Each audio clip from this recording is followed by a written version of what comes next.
Et sans plus tarder maintenant, nous passons à la chronique de livres avec Noël Aubu. Bonjour Noël. Ça va? Ça va bien? Oui. Oui.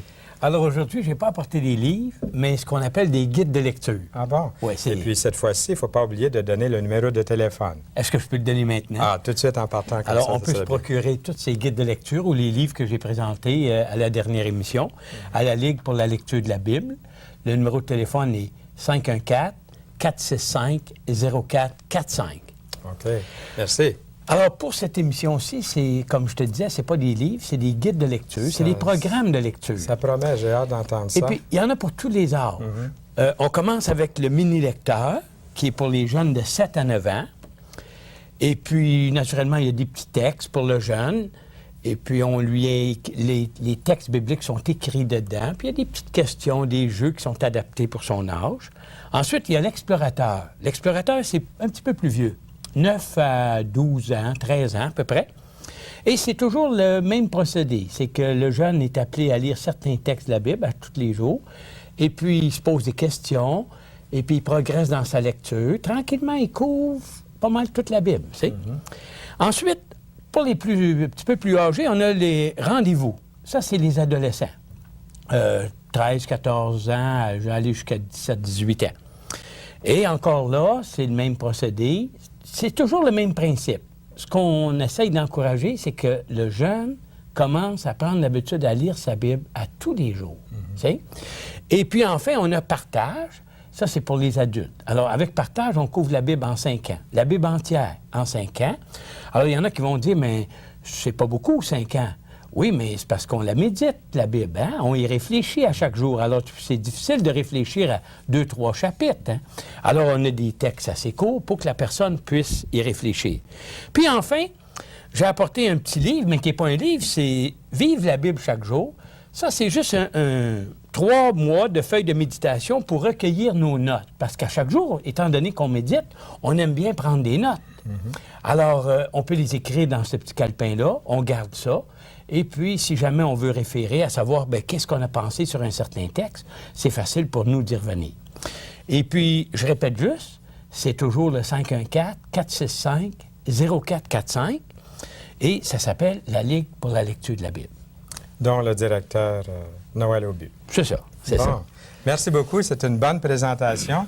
Et tu savais peut-être, Noël, que je lis un partage, ça ne s'appelait pas partage, mais la Ligue pour la lecture de la Bible, c'est très vieux. 127 ans. 127 ans. Alors, je ne le lis pas depuis 127 ans, mais je le lis depuis toute ma tendre enfance. Oui? Ah oui. J'avais 11 ans, je commençais à lire. Puis en 64, je suis allé dans l'île du Prince-Édouard. On faisait des réunions sur la plage avec la Ligue pour la lecture de la Bible. On appelle ça des missions sur la plage. Exactement. Je faisais des... Oui. Mais on n'est pas là pour ça. OK. Tu as quelque chose à nous montrer? On pourrait en parler longtemps. Oui. Moi, ça m'intéresse beaucoup. Puis une bonne fois, on fera peut-être une émission là-dessus. Oui. Ça serait intéressant. Ça serait bien. La dernière émission, nos amis vont se souvenir qu'on s'est laissé sur la libération de l'esclavage. J'aimerais bien qu'on puisse reprendre ce sujet-là. Il faut mentionner le thème, c'était l'importance de lire la Bible. Et on a on a donné plusieurs raisons pourquoi que c'était important de lire la Bible. Hein. Et comme tu dis, on a terminé par la Bible, la lecture de la parole de Dieu nous libère de notre esclavage. Hein. Alors ce soir, on va en voir d'autres. D'abord, elle est la nourriture de notre âme. Très souvent, tu sais, on se nourrit de toutes sortes de choses qui nous font pas de bien. Tandis que la parole de Dieu, Jésus le dit, l'homme ne vivra pas de pain seulement, mais de toute parole qui sort de la bouche de Dieu. Et qu'on soit chrétien ou non, on reste des créatures de Dieu. Et s'il y a seulement que la parole qui peut nous montrer qui est vraiment Dieu et ce qu'il veut pour nous dans la vie. Alors c'est pour ça qu'on dit qu'elle est la nourriture de notre âme. Aussi, on dit que la parole de Dieu agit dans ceux qui croient. Naturellement, il ne faut pas lire la Bible comme si on lisait Tintin ou Astérix, ou la chronique sportive du Journal de Montréal. Paul disait aux Thessaloniciens qu'ils se réjouissaient parce qu'eux avaient accueilli la parole de Dieu comme ça qu'elle est vraiment, la parole de Dieu et non la parole d'un homme qui agit en vous qui croyez. Alors, si on lit la parole de Dieu avec foi, elle transforme nos vies. Puis je suis certain que toi, tu l'as vu dans ta vie, Fernand, au cours de toutes ces années. Ça fait combien d'années? Ça va faire 50 ans au mois d'avril 97. Peut-être que j'aurais pas dû faire mentionner ça. Non. Ben, j'ai été sauvé très jeune, comme tu vois. J'ai accepté le Seigneur à l'âge de 11 ans. 50 Mais là, les ans. gens calculent vite, hein? Est-ce que ça te transforme encore quand tu la lis? Ah oui, il faut, à tous les jours, si on lit la parole de Dieu, elle se transforme en énergie spirituelle dans notre vie. Puis, tu sais, moi, ce qui me fascine, c'est qu'on voit des hommes et des femmes de Dieu, vraiment, là, qui lisent la Bible depuis 50, 60 ans. Et c'est toujours nouveau pour eux. Puis c'est pas parce qu'ils souffrent de manque de mémoire, hein? Non. C'est toujours nouveau. Ça peut aider un peu de lire à tous les jours, de s'en souvenir. Alors, OK. On continue. Elle dit qu'elle nous procure le bonheur et le succès dans nos entreprises. Hein? Oui. Et le psalmiste dit dans le premier psaume, il dit « Heureux celui qui ne marche pas selon le conseil des méchants, qui ne s'arrête pas sur le chemin des pécheurs, qui ne s'assied pas en compagnie des moqueurs. » Alors ça veut dire, autrement dit, éloigne-toi du mal. Hein? Mais il dit qu'il trouve son plaisir dans la loi de l'Éternel et qu'il la médite jour et nuit. Alors, il nous dit qu'on va être heureux. Et le psalmiste va plus loin, il dit tout ce qu'il fait, il va le réussir. Autrement dit, on ne s'engagera pas dans des voies qui vont nous faire de la peine dans la vie, parce que Dieu va nous guider et la lecture de la Bible à chaque jour, ça va nous rendre heureux dans la vie. Hein? Aussi, elle nous garde peu. Elle nous garde peu, parce qu'on lit la parole de Dieu. Et Dieu nous donne une ligne de conduite.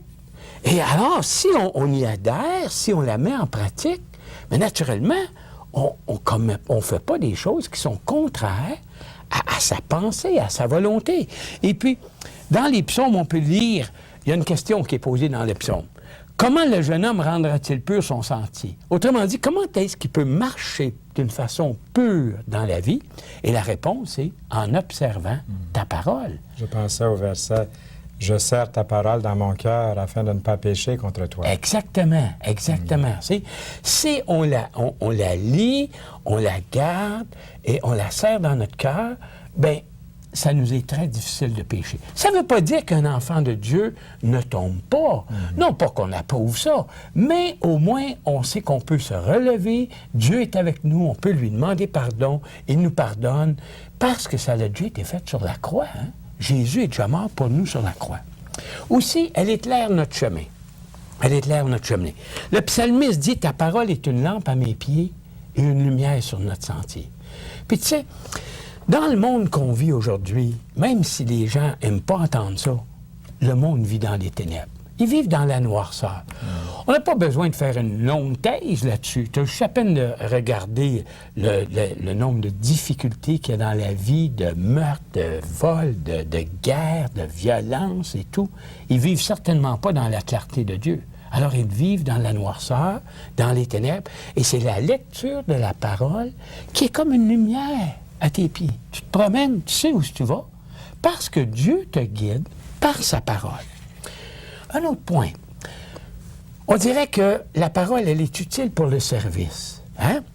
Voilà ce que Paul dit à Timothée. Timothée, c'est un jeune homme, et Paul essaye de l'éduquer. Il lui dit, toute écriture est inspirée de Dieu et utile pour enseigner, pour convaincre, pour redresser, pour éduquer dans la justice, afin que l'homme de Dieu soit adapté et préparé à toute bonne œuvre.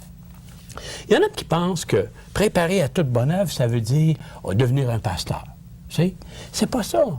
C'est que simplement être un bon mari, c'est une bonne œuvre pour Dieu. Qui va me dire, moi, comment être un bon mari? Je peux pas me tourner vers les gens du monde. Ils vont me dire comment me divorcer aujourd'hui. Si ça va pas avec mon épouse, beaucoup de personnes vont me dire, ben écoute, trouve-toi un autre, tu sais, puis divorce-toi. C'est simple comme ça. Tandis que, non, Dieu va me montrer, non pas à me divorcer, à être, moi, un bon mari. Il va montrer aussi à mon épouse comment être une bonne épouse. Puis aussi, comment être un bon père de famille. Tu regardes les journaux aujourd'hui, regarde toute la violence qui existe, ainsi de suite. Bien, c'est qu'on ne sait pas comment être un père de famille. Tu sais, pareil comme moi, c'est pas compliqué de faire un petit, hein, un enfant. Bon. Et puis, après ça, il faut l'élever, cet enfant-là. Qui va nous montrer comment l'élever? Certainement pas le Dr. Spock, qui nous dit de laisser faire l'enfant, tout ce qu'il veut, puis il n'y aura pas de problème. Puis regarde les difficultés qu'on a maintenant avec une génération qui a poussé avec cette philosophie-là. Tandis que Dieu nous montre vraiment comment être un père de famille, comment être une mère de famille, comment être un bon mari, comment être un bon employé, comment être un bon patron. Dieu nous le montre dans sa parole. Alors, elle est utile pour notre service. OK? Aussi, qu'est-ce qu'on pourrait dire? Elle nous fait connaître le plan de Dieu à notre égard. Quand on regarde la nature, Fernand, on constate qu'il y a un Dieu créateur. Et ce Dieu-là, parfois, ça gronde, hein? Mais la nature ne me parle pas d'un père qui m'aime, d'un père qui a donné son fils pour moi, un père qui m'a racheté, qui m'a réconcilié par la mort de son fils à la croix. Ça, la nature ne me parle pas de ça. Il y a seulement que la Bible qui peut me parler du plan de Dieu pour moi dans ma vie. Hein? Garde bien ça, écoute bien ça. C'est l'apôtre Jean qui dit, il dit, cela je vous l'ai écrit afin que vous sachiez que vous avez la vie éternelle, vous qui croyez au nom du Fils de Dieu. Est-ce qu'avant de venir au Seigneur, est-ce que tu savais que tu avais la vie éternelle? Non. Il y a seulement que la parole de Dieu qui nous dit ça. Hein? Absolument. Et puis, tu sais, c'est bien plus plaisant de savoir que tu as la vie éternelle que de savoir que tu vas revenir dans un autre corps ou sur une autre forme pendant 20 fois ou 30 fois. Il faut vraiment être découragé pour... En tout cas, si tu n'es pas découragé, si tu crois à ça, tu le deviens vite. Hein? Alors, et puis aussi, elle est une puissance de Dieu pour le salut des hommes. Hein? Parce que personne ne peut venir à Dieu vraiment pour son salut si ce n'est pas par la parole de Dieu.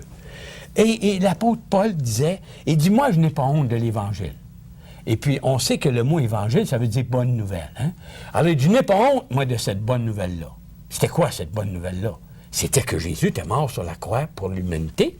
Puis il dit, c'est une puissance de Dieu pour le salut de quiconque croit.